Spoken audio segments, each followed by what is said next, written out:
আসসালামু আলাইকুম বন্ধুরা, আশা করি আপনারা সকলে ভালো আছেন। আজকে আপনাদের জন্য নিয়ে এসেছি ভিন্নভাবে পুঁইশাকের পাতা ভর্তা রেসিপি। তাহলে চলুন বেশি কথা না বাড়িয়ে রেসিপিতে চলে যাই। প্রথমে পুঁইশাকের পাতাগুলোকে আমি ধুয়ে কুচি কুচি করে কেটে নিয়েছি।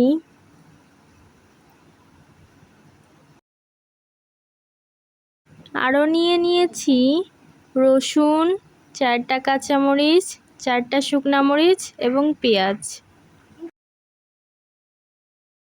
এখন আমি একটি প্যানে সামান্য পরিমাণ তেল দিয়ে শুকনো মরিচগুলোকে ভেজে নিব।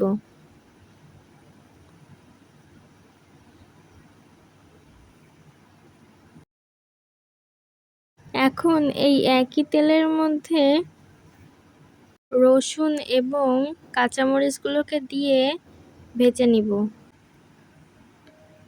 তারপর এর মধ্যে পেঁয়াজ কুচিও দিয়ে দিতে হবে। দিয়ে আবারও নাড়িয়ে চাড়িয়ে ভালোভাবে ভেজে নিতে হবে। এটাকে অনেক বেশি লাল করা যাবে না, হালকা লাল করে উঠিয়ে নিতে হবে।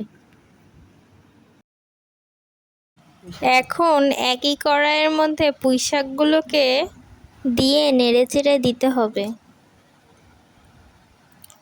তারপর এর মধ্যে পরিমাণ মতো লবণ দিয়ে ঢেকে রেখে দিব।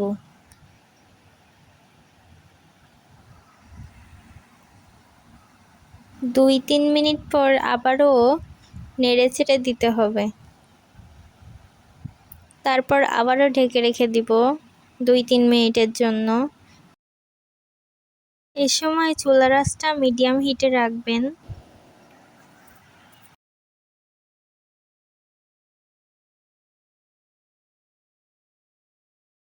তবে বাসায় একদিন আপনারা অবশ্যই পুঁইশাকের ভর্তা রান্না করে দেখবেন যে এটি কতটা টেস্টি হয় খেতে।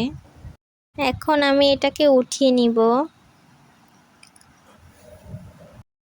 তারপর শিলপাটায় এটাকে বেটে নিব। আমি সবগুলো উপাদান পাটায় বেটে নেব।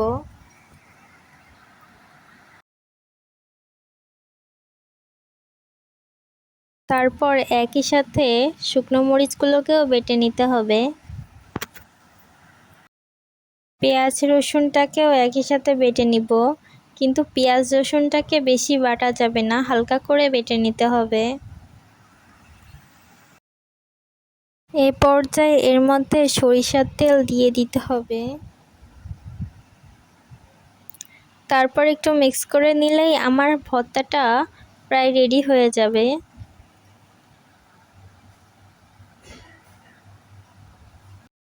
দেখুন তৈরি হয়ে গেল আমাদের টেস্টি টেস্টি পুঁইশাকের পাতা ভর্তা।